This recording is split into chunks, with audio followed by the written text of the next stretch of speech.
Hello and welcome to CarWale, and today we're going to talk about two upcoming SUVs which are going to compete against each other. It might not seem like it at first, but they will. We're talking about the MG Astor, which was just unveiled, and of course the Mahindra XUV700. Now these cars or these SUVs will compete on price, but they'll also compete on various other factors which we will delve into as the video goes on. But it's only prudent that we start with one car at a time, give you a little introduction, and then bring them together and tell you which one should you opt for or which one should you look forward to. But that's later. Let's start with the MG Astor, and we'll tell you what to expect from the Astor going forward. Now the MG Astor, on the face of it, is or might seem like it is a petrol-powered version of the MG ZS EV, which MG already sells in India. But MG's tried to add a little, not little, but quite a few different elements to give it a distinct identity for it to stand out. It will be a 5-seater SUV. It will mostly come with a 1.5-liter petrol engine, both in naturally aspirated and turbo guys. Both these engines are available with the Hector, and it will also get manual gearbox and an automatic option. It'll only be front-wheel drive. So that's where the mechanical bits go. But there are so much more that they've added in terms of content in the car, but we'll get to that a little later, maybe when we bring in the XUV700 and compare them. Now the XUV700, on the other hand, is you can have it in various configurations: 5-seater, 7-seater, front-wheel drive, all-wheel drive, depending on what you want to spend on. Petrol engine, diesel engine, manual gearbox, automatic gearbox. There's the whole range, and the only difference between the Astor and the XUV700 for us is that we've driven the XUV and we haven't driven the Astor. But let's say, unlike the Hector, which was designed, thought of, marketed and made essentially for China, and it was sold, or it is sold, under the Baojun brand. The ZS, which is essentially the Astor, that's more like a European product, more meant for the UK market. And so the difference between the two, at least we expect, will be, and we've seen a little bit of that in the ZS EV as well, is that the Astor will be dynamically more capable, more involving, be it steering response, be it handling, be it body roll. It should be a nicer, tauter car than the Hector. And so like a more youthful car, in a sense, is that what we expect from the Astor. The XUV, of course, if you've seen our video already, they've made a big jump over what the 500 was. The 700 has the most sophisticated suspension in its class. It's got multi-link at the back with control arms. It's got frequency selective damping, and overall it all works really well. Be it in a straight line, be it around corners. Of course, it's slightly tall, slightly heavy, so it rolls around, but not, alarmingly such. So it doesn't. It's not going to feel uncomfortable, scary, none of that. It's pretty planted in that sense. And the ride too, especially over undulating roads or bad roads, anything over 60 kilometers per hour, pretty well sorted. So dynamically, I think, given the size of the Astor and the XUV, I think the Astor might be a little more agile, but the XUV, as we've seen, is not bad at all.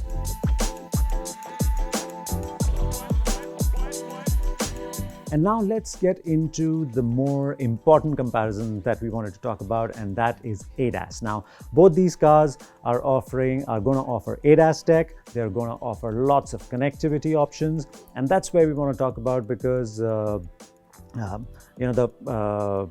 XUV, in terms of pricing, will be more than the Astor if you look at the 7-seater version. But the MX series, which is the 5-seater version, is of course very similar to the Cretas and the Seltos of the world, which is where the Astor is going to fit in. Almost similar size, maybe a little less on wheelbase, but that's the size, that's the market where Astor is going to be. And so the MX series would compete with the Astor in terms of pricing, but equipment wise, we're looking at more at the AX series. So let's talk ADAS. And the Astor has a slight upper hand here compared to the XUV.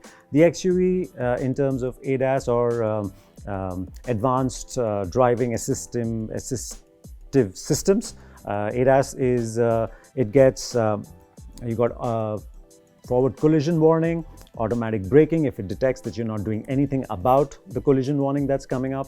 It's got adaptive cruise control, which means it can, the distance, it can set the distance with the car in front, and then it'll keep it. If the car slows down, XUV slows down. If it picks up, it goes up to the level where you've set the cruise speed at.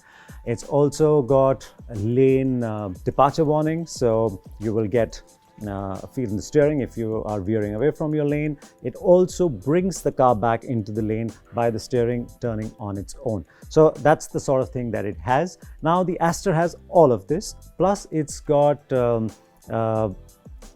headlamps that work on its own, or auto headlamps, in the sense that if it detects a car coming, it will dip the headlamps and then it'll go up, something that we've seen in luxury cars, but not so much in this class of cars. But it's very close. Now, ADAS doesn't mean autonomy in that sense. So autonomy, you have 6 levels: 0, 1, 2, 3, 4, 5. Now, when it comes to both the MG Astor and the Mahindra XUV700, both these cars are in the broadest sense on autonomy level 2. Now, autonomy level 1 is essentially either the car can control the steering on its own, or it can control the speed, which means that there's adaptive cruise control or there's automatic braking. But when the car can do both, and which is exactly what we see happening in the Astor and the XUV700, that's seen as autonomy level 2. Now, there might be some other bits that actually classify it, but in the broadest sense, like we said, they are both at autonomy level 2. In case of the XUV, we know you can turn it off because we did that. In case of the Astor, we're not sure, but I'm sure, there might be an option there. Now, so that's where we are in terms of ADAS. Astor has a slight upper hand compared to the XUV.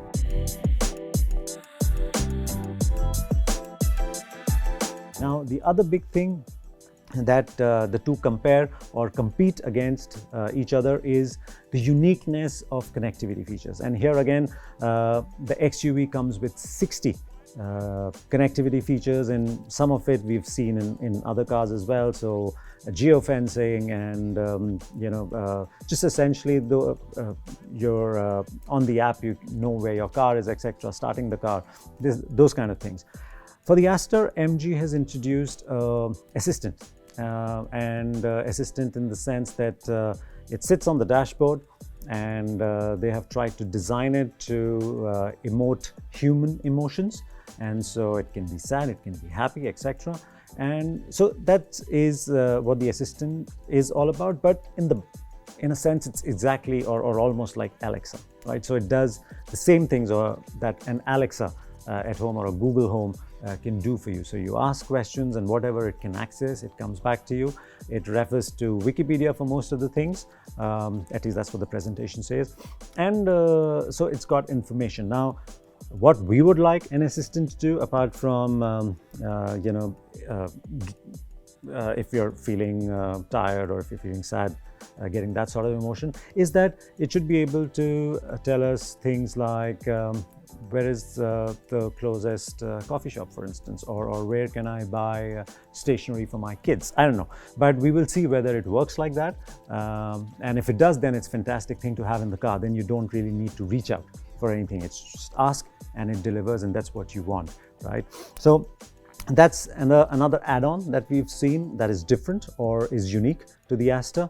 While in case of the Mahindra XUV700, we weren't able to test the system that's in there. The Adrenox is the system, difficult to pronounce names, So, but we couldn't test it because it was still in its beta phase, and so we don't know how well that works. And I guess when we get the cars, when the cars are launched, then we'll be able to tell you. But so this is how the Astor and the XUV700 stack up. Now the question is, which one should you be interested in? Clearly, in terms of ADAS, they're very close.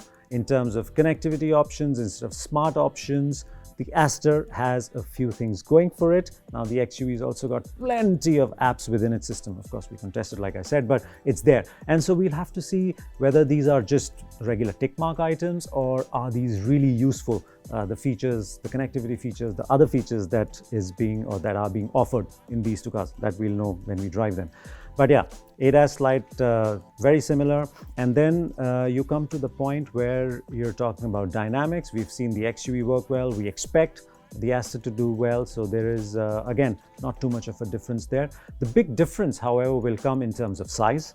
The Astor is naturally smaller than the XUV. It sits on a smaller wheelbase. The XUV, even if you take the MX series, which is a 5-seater version, you can sit 3 at the back, not so much on the, in the MG, because we've seen it with the ZS EV, and it's not really as wide a car as the XUV. So 3 is a squeeze there, 3 is comfortable here, and of course you get 2 extra seats if you go up into the AX series for the XUV. So that's one difference in terms of space, XUV.